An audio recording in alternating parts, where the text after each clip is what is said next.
E aí, pessoal, tudo bem? Olha só, vamos para finalizar agora o assunto de gases e máquinas térmicas, tá? Então vamos falar de ciclo de Carnot e segunda lei da termodinâmica. Carnot foi um francês, né? O nome dele era Sadi Carnot, e ele era físico e engenheiro, e ele era assessor científico do exército de Napoleão. Olha só, hein? Bom, o que o Carnot fez de tão bom assim? Carnot percebeu que as máquinas térmicas da época, que basicamente funcionavam retirando energia térmica do carvão, lembra que a máquina térmica tem que funcionar como, né? Ela pega a energia de uma fonte térmica e transforma essa energia num trabalho mecânico, né? Transforma energia térmica em mecânica. As máquinas térmicas da época tinham um rendimento baixíssimo, era da ordem de 5%. E aí o Carnot percebeu que ele poderia melhorar esse rendimento, né?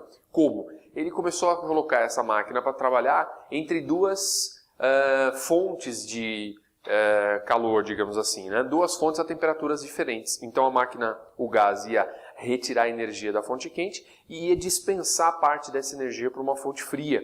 E a máquina térmica ia trabalhar entre esses dois extremos de temperatura. Temperatura alta da fonte quente e uma temperatura baixa da fonte fria. Então o gás iria retirar a energia térmica da fonte quente, parte dessa energia térmica iria virar trabalho mecânico e uma outra parte dessa energia térmica seria jogada, né, seria devolvida à fonte fria. Okay? Não tem como devolver parte dessa energia à fonte quente, tá certo? O calor ele flui do mais quente para o mais frio. Okay? Então ele retiraria energia da fonte quente e realizaria uma parte de trabalho, um pouco vai ser trabalho realizado pelo gás, e o restante ele vai acabar devolvendo a uma fonte fria, okay? Mais fria daquela da qual ele tirou a parte da energia térmica dele. Bom, o que o Carnot conseguiu idealizar é uma transformação cíclica, okay? Formado por duas isotérmicas e duas adiabáticas, tá? Em amarelo, duas isotérmicas, em laranja, duas adiabáticas. Esse ciclo, esse processo termodinâmico permite um maior rendimento dentre todos os outros processos. Esse ciclo de Carnot ele estabelece o máximo rendimento teórico que uma máquina térmica pode ter. Nenhuma máquina térmica que opere nos mesmos extremos de temperatura consegue um rendimento melhor do que se ela estivesse operando no ciclo de Carnot. Okay? Essa é uma boa dica para resolver questões envolvendo ciclo de Carnot. Mas vamos detalhar um pouquinho mais essa história do ciclo de Carnot. Então tá, então eu posso pensar que o meu gás, ele inicia o processo dele aqui, nesse ponto A, e aí do ponto A, ele vai até o ponto B através de uma isotérmica, ok? Através de uma isoterma, então ele não muda a temperatura de A para B, e ir de A para B fez com que o volume desse gás aumentasse, ó. Passou desse volume pequeno para um volume maior. Então esse gás, durante o processo AB, realizou o trabalho. Então, pera lá. Se de A para B a temperatura ficou constante, então de A para B, o ΔU foi igual a zero. Uma boa anotação, ó. ΔU igual a zero, porque o U é energia interna. Energia interna depende da temperatura. Se a temperatura no processo AB não mudou, então não houve variação da energia interna, então não houve ΔU. ΔU é igual a zero. Houve trabalho realizado de A para B? Houve, né? Porque o gás se expandiu, o volume aumentou. Então, se a gente pensar naquela primeira lei da termodinâmica, que era isso aqui, ó, calor é igual a ΔU mais trabalho, no processo AB o ΔU foi zero. Teve trabalho realizado? Teve, então é um valor positivo. Portanto, se esse é zero e esse é um valor positivo, resultado do Q é um valor positivo. Significa então que nesse processo AB, o gás recebeu o calor da fonte quente. Legal, vamos olhar o que acontece agora de B para C. De B para C é uma adiabática. Qual que é o lance da adiabática?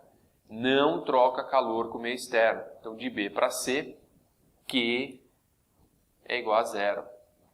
Legal, Q é igual a zero. Q é igual a zero, então quer dizer que, né, se eu zerar isso daqui, ó, vai ficar assim.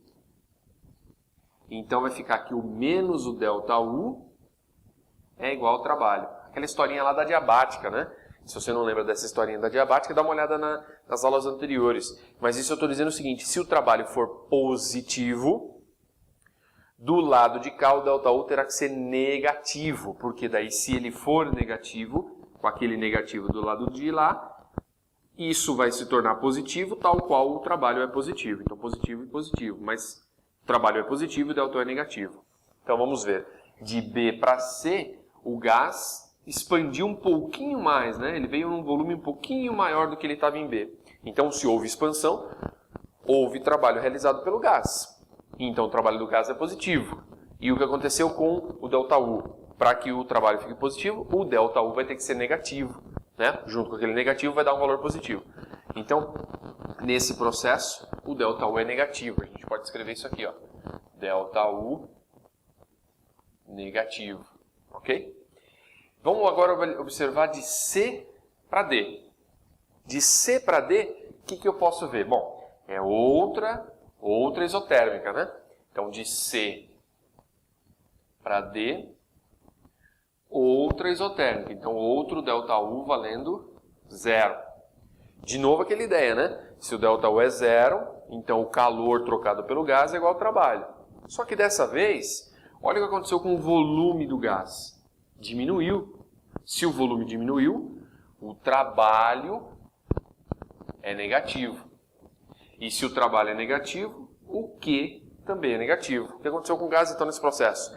Nesse processo de C para D, o gás perde energia para o meio externo. É agora que ele está devolvendo parte da energia lá para a fonte fria, tudo bem? Legal. Vamos finalizar então, ó. De D, volta para A. De D para A, eu tenho uma outra adiabática, Q igual a 0. Vai anotando no seu caderno aí. Olha lá, Q igual a 0. Aí é a mesma história, lá, Q igual a 0, então o negativo do ΔU é igual ao trabalho, né? Menos ΔU é igual ao trabalho. Vamos avaliar o trabalho. Ó, de D para A, o gás deu uma leve compressão, sofreu uma leve compressão, o volume diminuiu um pouquinho. Então o trabalho é negativo. Para que o trabalho, se o lado de cá, o lado esquerdo, o lado direito está negativo, o lado esquerdo também tem que ser negativo. Portanto, o ΔU tem que ser positivo, porque aquele menos com o mais do ΔU vai tornar o lado esquerdo negativo, igual ao trabalho que é negativo. Então, de D para A, o ΔU é positivo. A temperatura do gás sobe um pouco. Quer ver como dava para avaliar que a temperatura do gás sobe um pouco? Pelas isotermas, ó. Ele está indo de D para A. D está nessa isoterma que está aqui embaixo. E A está lá na isoterma de cima, então ele mudou de temperatura.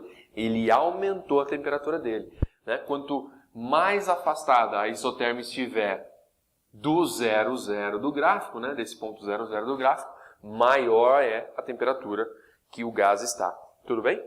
Então, algumas anotaçõezinhas aqui para a gente saber olhar para uma questão de ciclo de Carnot e responder até mesmo questões teóricas sobre isso. Bom, vamos falar de um ponto importante do ciclo de Carnot, que é o cálculo do rendimento dele. Tá? O cálculo do rendimento do ciclo de Carnot é simples. A gente pode começar escrevendo como se fosse o rendimento de qualquer máquina térmica. O rendimento de qualquer máquina térmica é o trabalho que ela consegue realizar, dividido pelo calor que ela recebeu da fonte quente. Tá?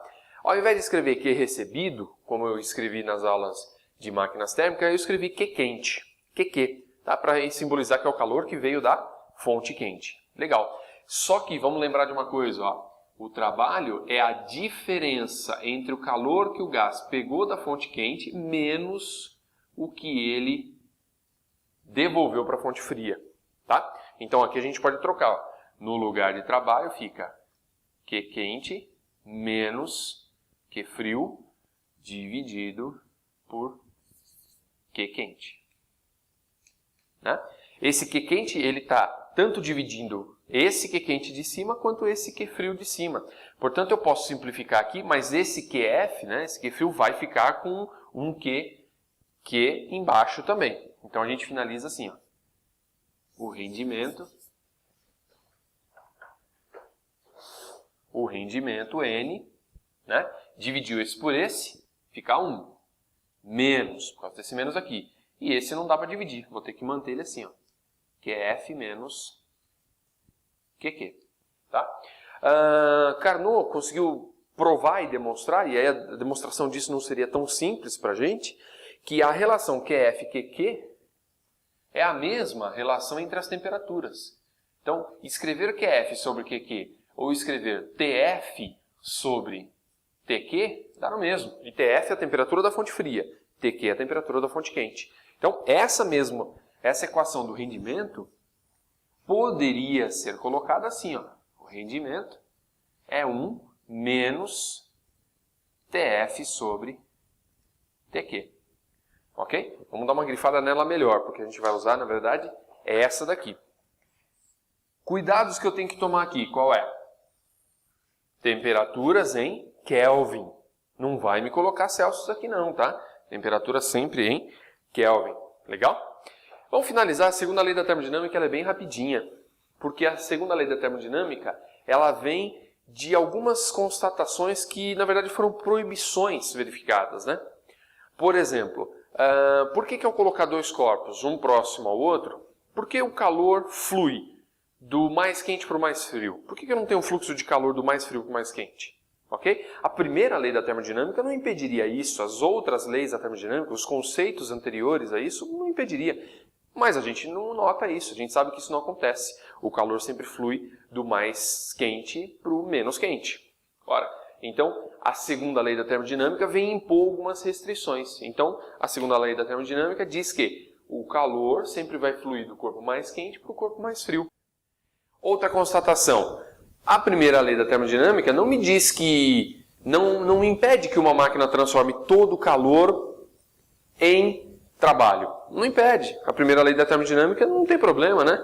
De todo o calor virar trabalho. Mas isso não acontece na prática, não tem como, é um impeditivo teórico para isso. Não dá para todo o calor ser transformado em trabalho. Em toda transformação de energia, eu tenho perdas nesse processo. Né? Mesmo na natureza, né? A transformação de energia solar, energia radiante do sol, em alimento para a planta, pela fotossíntese, né? Em algum tipo de alimento para ela, tem perdas altíssimas, ok? É um sistema bem ineficiente, na verdade. Então não tem como transformar 100%. Portanto, o rendimento de uma máquina térmica nunca será igual a 1. Tá? Quando eu faço essa conta, nunca vai dar um rendimento de 1. 1 representa 100% de rendimento, todo o calor virou trabalho.